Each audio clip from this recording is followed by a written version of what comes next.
Hello hi അസ്സലാമു അലൈക്കും. ഇന്ന് ഞങ്ങൾക്ക് ബജ്പേയിൽ ഒരു നോമ്പുത്തോറുണ്ട് കേട്ടോ. അതിന് പോകാൻ വേണ്ടിയിട്ട് ഇറങ്ങിയതാണ്. ഞങ്ങൾ കുറച്ച് നേരത്തെ തന്നെ ഇറങ്ങി കേട്ടോ. കല്യാണത്തിന് സൽക്കാരത്തിനൊന്നും പോകുന്ന പോലെയല്ലല്ലോ. നോമ്പ് തുറക്കാൻ പോകുമ്പോൾ കറക്റ്റ് സമയത്ത് എത്തണം എന്ന് പറഞ്ഞ് സ്ലിംഖാനോട് ഞാൻ പറഞ്ഞു കുറച്ച് നേരത്തെ അങ്ങ് പോകാമെന്ന് പറഞ്ഞ് സ്നാക്സിൻ്റെ കാര്യങ്ങളൊക്കെ വേഗം റെഡിയാക്കി അതെല്ലാം കൊടുത്ത് ഞങ്ങൾ വേഗം റൂമിൽ നിന്ന് ഇറങ്ങി. ബാങ്ക് കൊടുക്കുന്നതിൻ്റെ ഒരു 10 മിനിറ്റ് മുന്നെങ്കിലും അവിടെ എത്തണം എന്നൊക്കെ പ്ലാനാക്കി പോയാൽ ഞങ്ങൾ ബാങ്ക് കൊടുത്ത് അരമണിക്കൂർ കഴിഞ്ഞതിന് ശേഷമാണ് ഞങ്ങൾ അവിടെ എത്തി. ഞങ്ങൾ മംഗലാപുരം ടൗൺ എത്തിയപ്പോൾ ഫുള്ള് ബ്ലോക്ക്, ഒരു രക്ഷയുമില്ല. അപ്പം തന്നെ ഞങ്ങൾക്ക് തോന്നി എന്തായാലും ബാങ്ക് കൊടുക്കുമ്പോഴത്തേക്ക് ഞങ്ങളവിടെ എത്തൂല. അപ്പോൾ വേഗം ഒരു കുപ്പി വെള്ളം വാങ്ങി കയ്യിൽ വെച്ച് ബാങ്ക് കൊടുത്തപ്പോൾ വണ്ടിയിൽ നിന്ന് തന്നെ നോമ്പ് തുറന്നു. അവിടെ എത്തി വീഡിയോസും കാര്യങ്ങളൊക്കെ എടുക്കണം അങ്ങനെയൊക്കെ പ്ലാൻ ആക്കിയിട്ടാട്ടോ ഞങ്ങൾ റൂമിൽ നിന്ന് ഇറങ്ങിയത്. നോക്കുമ്പോൾ ഒന്നിനൊരു മൂഡ് ഉണ്ടായില്ല. കാരണം അവിടെ എത്തുമ്പോൾ തന്നെ കുറേ ലേറ്റ് ആയതുകൊണ്ട് തന്നെ വീഡിയോസും കാര്യങ്ങളൊന്നും എടുത്തില്ല കേട്ടോ. എന്തായാലും അത്ര സമയമായി വന്നതുകൊണ്ട് ഇന്ന് എന്തായാലും പോകണ്ട, നാളെ പോകാമെന്ന് പറഞ്ഞ് ഞങ്ങൾ അന്നത്തെ ദിവസം അങ്ങനെ അവിടെ നിന്ന്.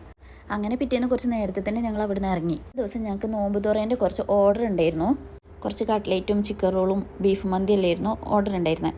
അന്ന് പിന്നെ സൺഡേ ആയതുകൊണ്ട് തന്നെ ഹെൽപ്പാക്കാൻ സെലിമിക്ക് ഉണ്ടായിരുന്നു കേട്ടോ. അപ്പോൾ പിന്നെ വേഗം സാധനങ്ങളൊക്കെ വാങ്ങി വന്ന് വേഗം അതെല്ലാം ഉണ്ടാക്കാനുള്ള ഒരുക്കത്തിലായി. ഇവിടെയാണെങ്കിൽ ഓരോ ദിവസം കൂടുന്തോറും ചൂട് കൂടി കൂടി വരിക.